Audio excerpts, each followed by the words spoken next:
জুলাই ঘোষণাপত্র ও জুলাই জাতীয় সনদ শুনতে কাছাকাছি মনে হলেও আসলে বিষয় দুটি একেবারেই আলাদা।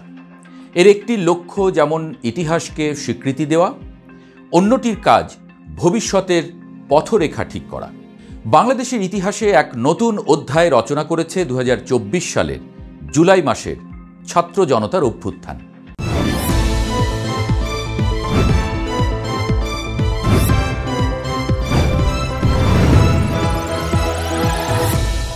দীর্ঘদিন ধরে জমে থাকা ক্ষোভ, বৈষম্য, দুর্নীতি, দমন-পীড়নের বিরুদ্ধে ফুঁসে উঠেছিল ছাত্র সমাজ।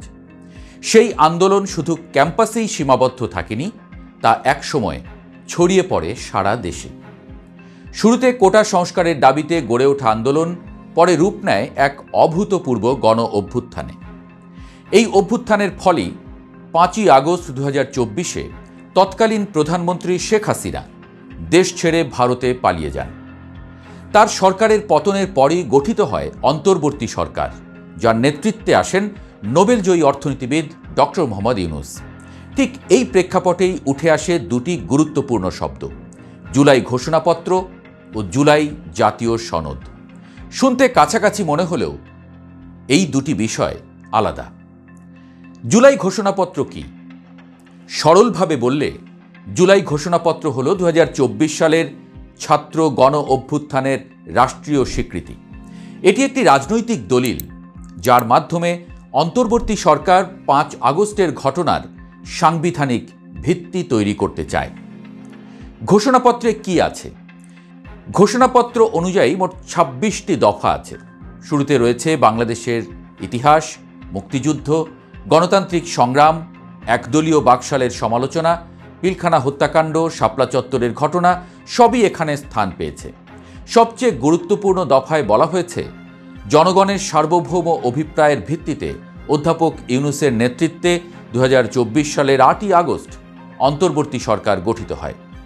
এতে আরও বলা হয়, 2024 সালের ছাত্র গণ অভ্যুত্থানকে রাষ্ট্রীয় ও সাংবিধানিক স্বীকৃতি দেয়া হবে। সংবিধানের প্রস্তাবনায় এই অভ্যুত্থানের কথা উল্লেখ থাকবে এবং ঘোষণাপত্রটি সংবিধানের তফসিলে যুক্ত করা হবে। মূলত এর মাধ্যমে জুলাইয়ের বিপ্লবকে ভবিষ্যতের ইতিহাসে অসাংবিধানিক ক্ষমতা দখল নয়, বরং জনগণের অভিপ্রায়ে গঠিত একটি বৈধ রূপান্তর হিসেবে চিহ্নিত করতে চায় অন্তর্বর্তী সরকার। তবে এ নিয়ে রাজনৈতিক ঐক্য পুরোপুরি হয়নি। উদাহরণস্বরূপ বিএনপি চায় এটি সংবিধানের প্রস্তাবনায় না রেখে শুধু তফসিলের যুক্ত করা হোক, কারণ তারা মনে করে অতিরিক্ত সাংবিধানিক স্বীকৃতি ভবিষ্যতে রাজনৈতিক দ্বন্দ্বের জন্ম দিতে পারে। কেন এই ঘোষণাপত্র জরুরি? আসলে জাতীয় নাগরিক পার্টি থেকে শুরু করে অনেক দলই মনে করে এই ঘোষণাপত্র না থাকলে একদিন জুলাই অভ্যুত্থানকে বিদ্রোহ বা অসাংবিধানিক ক্ষমতা দখল হিসেবে দেখিয়ে নেতাকর্মীদের বিচারের মুখে পড়তে হতে পারে। ঘোষণাপত্রই হবে সেই রক্ষা কবচ, যা ভবিষ্যতের সরকারগুলোকে বাধ্য করবে এই ইতিহাসকে সম্মান জানাতে। এবার আসি জুলাই জাতীয় সনদের প্রসঙ্গে, যেখানে ঘোষণাপত্র ইতিহাসের স্বীকৃতি। এটি হচ্ছে একটি সংস্কার ভিত্তিক রাজনৈতিক দলিল, যেখানে অন্তর্বর্তী সরকারের গঠিত 6টি সংস্কার কমিশনের প্রস্তাব নিয়ে এই ঐক্যমত্যে পৌঁছেছে বিভিন্ন রাজনৈতিক দল। এই সনদেরও একটি খসড়া প্রস্তুত হয়েছে। জাতীয় ঐক্যমত্য কমিশন কাজ করছে এটি চূড়ান্ত করার জন্য। এ পর্যন্ত 30টি রাজনৈতিক দল এবং জোট এই আলোচনায় অংশ নিয়েছে। মূলত যেসব সংস্কার প্রস্তাব নিয়ে সবাই একমত হয়েছে সেগুলোই স্থান পাচ্ছে এই সনদে। সনদের কাঠামো আসলে কেমন? 3টি ভাগে ভাগ করা হয়েছে এই সনদকে।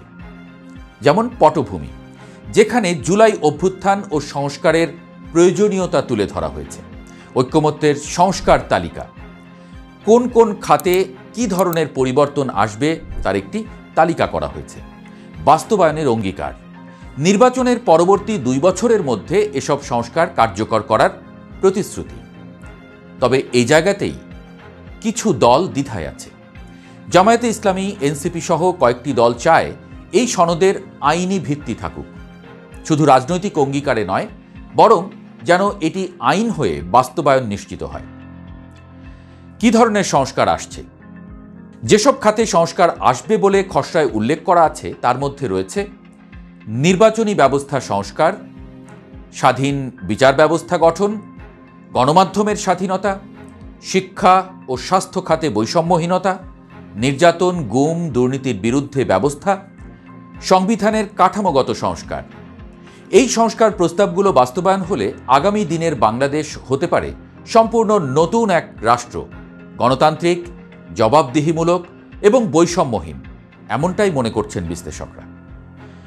বাংলাদেশে 1990 সালের স্বৈরাচার বিরোধী আন্দোলন কিংবা 2007 সালের সেনা সমর্থিত তত্ত্বাবধায়ক সরকার, এসব ঘটনা আমাদের শেখায় অভ্যুত্থান বা রক্তচাপা আন্দোলনের পর যদি যথাযথ দলিল ও রূপরেখা না থাকে তাহলে সেগুলো সহজেই মুছে যায় ইতিহাস থেকে। ঠিক এই ভুল আর করতে চায় না নতুন প্রজন্ম। তাই তারা একটি স্বীকৃতিপত্র, ঘোষণাপত্র ও একটি পরিকল্পনাপত্র সনদ তৈরি করছে, যা শুধু অতীত নয়, ভবিষ্যতের দিক নির্দেশনা দেবে। জুলাই ঘোষণাপত্র ও জুলাই জাতীয় সনদ দুটি আলাদা দলিল, কিন্তু একটি আরেকটির পরিপূরক। একটি আমাদের বলে দেয় আমরা কোথা থেকে এসেছি, আর অন্যটি বলে আমরা কোথায় যেতে চাই। এখন শুধু অপেক্ষা এই দুটি দলিল কতটা বাস্তবায়িত হয়, কেননা ইতিহাসে জায়গা পেতে গেলে শুধু রক্ত ঢালা যথেষ্ট নয়, তার জন্য দরকার একটি লিখিত প্রতিশ্রুতি। আর এটাই দিচ্ছে জুলাই ঘোষণাপত্র ও জুলাই জাতীয় সনদ। আপনি কি মনে করেন এই দুই দলিল ভবিষ্যতের বাংলাদেশ গড়ার জন্য যথেষ্ট? আপনার মতামত জানান কমেন্টে।